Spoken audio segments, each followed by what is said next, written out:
një lexuar vetë që mos të zgjatem më shumë, e deklaronte si një tymnaj të kotë dhe i referoi pikërisht raportit të OECD-s. Ndër ato burime, thoshte ai, institucionale ndërkombëtare, ku reputacioni fort i cilave është krijuar mbi respektin për faktet, jo mbi perceptimet, mbi analiza profesionale, jo mbi paragjykime arbitrare. Po e lexoj nga reagimi i kryeministrit të mbi vlerësime objektive të vërtetave, thoshte kryeministri Rama, jo mbi amplifikime subjektive të gjysmë të vërtetave.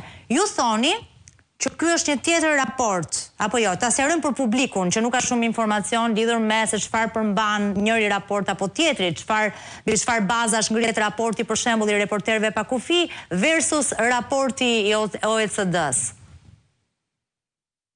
Of course, two different reports. Po, patjetër, janë dy raporte të ndryshme.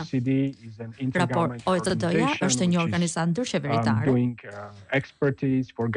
që bën ekspertizë për qeveritë në disa fusha, kurse ne jemi një organizatë e pavarur, jo qeveritare që mas lirinë e shtypit.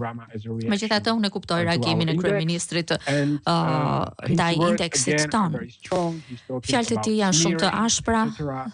Flet për njollosjen e institucioneve, flet për kujdesin me gjuhën për të mos e tepruar, dhe kur bëhet fjalë për sulmet politike, jam i sigurt se ai është i vetëdijshëm edhe për sulmet online ndaj gazetarëve dhe është i vetëdijshëm për këtë ato që kanë ndodhur edhe vitin e kaluar dhe që ndikojnë tek renditja.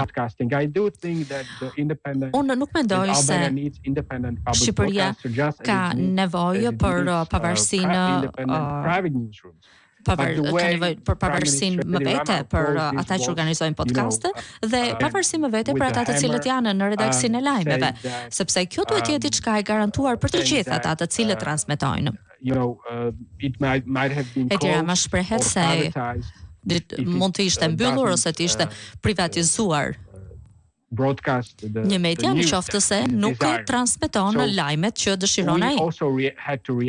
Ne duhet të reagonim ndaj kësaj, sepse është nevoja që të ketë një transmetues publik dhe duhet jetë në raport dhe në lidhje me gjithçka që ndodh.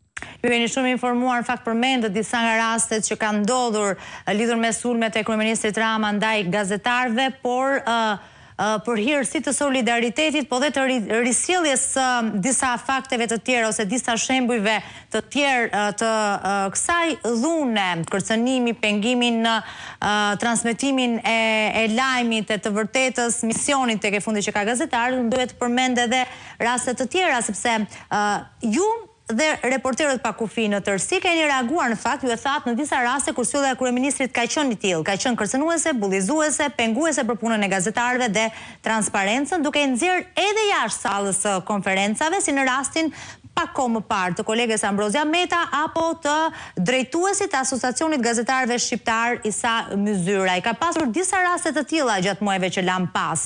Përfshihen këto raste kur përpilohen raporte të tilla për Shqipërinë? Of course, I know the case. Po, patjetër, e njoh shumë mirë rastin e Ambrozia Metas, se si e përjashtuan nga salla e kryeministrisë e konferencës për shtyp përpara disa muajsh. Jam në djeni edhe të çështjes zotit Isa Myzyraj dhe se si u sulmuar për shkak të pozicionit të tij që kishte në Focus Group. Dhe dëshiroj ta dënoj këtë veprim, këtë vendim politik dhe këtë kërcënim dhe dua t'ju shpreh solidaritetin tim atyre. Patjetër kjo që ka një ndikim tek indeksi dhe sikurse e përmenda edhe treguesin politik, ai mbetet shumë i ulët për Shqipërinë. Ky është shpjegimi që jap.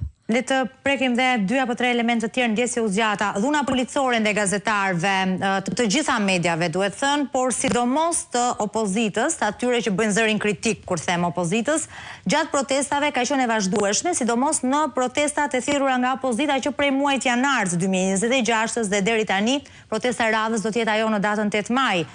ata janë penguar të filmojnë, të fotografojnë edhe raportojnë, dhe këtyre ka pasur gaz lotësjellës, ujë me piper e të tjerë. Të gjitha këto të filmuara dhe të provuara dhe jo në pak raste të denoncuara edhe publikisht ka vetë gazetarët. Si e shihni këtë përshkallëzim? Se kemi të bëjmë tash